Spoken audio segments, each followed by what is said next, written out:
Top quality और consistent performance के लिए सिर्फ सिल्वर पंप नाम याद रखना। એમડી ડ્રગ્સ સાથે એક શાતિર ગુનેગાર પોલીસના સકંજામાં આવ્યો છે। ભાઠેના પંશીલ નગરમાંથી આરોપી શિવરાજ ઝાલા ઝડપાયો છે।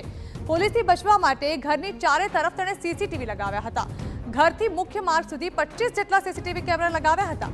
ઘરમાં તૈયાર કંટ્રોલ રૂમમાંથી તે સીસીટીવી મારફતે નજર રાખતો। પોલીસથી બચવા સાગરીતો સાથે વોકી ટોકીથી સંપર્કમાં રહેતો।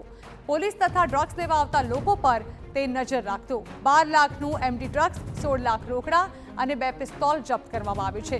મારામારી, લૂંટ, ડ્રગ્સ, હત્યા સહિતના અનેક ગુનામાં તે વોન્ટેડ હતો। ઉમરા લૂંટ, લિંબાયતના ગુનામાં નાસ્તો ફરતો આરોપી હતો। તે એમો એવી હતી કે તે પંચીલનગર આખાને ટોટલ 24 હાઈ ડેફિનેશન નાઇટ વિઝનવાળા સીસીટીવી કેમેરાથી એને સજ્જ કરેલા અને પોલીસની તથા તમામ મૂવમેન્ટ ઉપર એ નજર રાખી રહ્યો હતો। પોતે એમેઝોનમાંથી 4 વોકી ટોકીઓ ઓનલાઈન મંગાવેલા અને એ 4 છોકરાઓ પણ રાખતો હતો કે જે પંચીલનગરમાં ફરતા રહે અને કોઈ પણ મૂવમેન્ટ હોય તો જાણ કરે। એની અંદરથી 118 ગ્રામ એમડી જે 11,83,600નું થાય છે। તે ઉપરાંત એના 2 મોબાઈલ ફોન, પછી 2 લોડેડ પિસ્ટલ મળી આવેલ છે। સુરત શહેરની અંદર જે ડ્રગ્સ જે પેડલરો છે તે બેફામ બન્યા છે। તેમને રોકવા માટે સુરત શહેર એસઓજી દ્વારા સતત વોચ રાખવામાં આવતી હોય છે અને જે રીતે ડ્રગ્સ છે તે સપ્લાય કરતા હોય છે ત્યારે એસઓજી દ્વારા તેમને પકડી પાડવામાં આવતા હોય છે।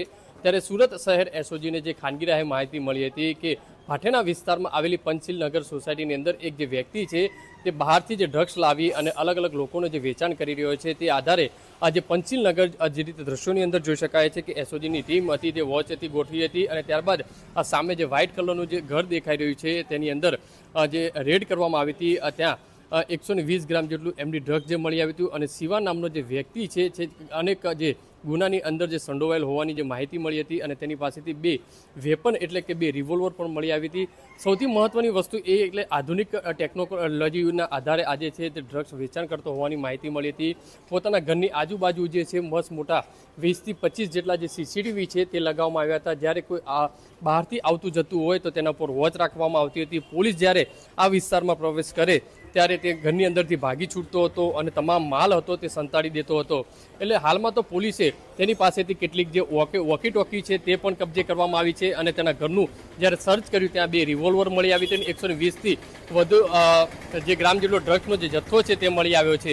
હાલમાં તો એસઓજી પોલીસ દ્વારા તેની ધરપકડ કરી અને વધુ તપાસ હાથ ધરી છે। પણ મહત્વની વસ્તુ એ છે કે ટેકનોલોજીનો ઉપયોગ કરી અને આ જે વ્યક્તિ છે તે એમડી ડ્રગ્સ છે અલગ અલગ લોકોને જે વેચાણ કરતો હોવાની જે માહિતી હતી તેનો પર્દાફાશ સુરત શહેર એસઓજી દ્વારા કરવામાં આવ્યો છે। કેમેરામેન સંજય ચંડલ સાથે બલદેવ સુથાર, TV9 સુરત।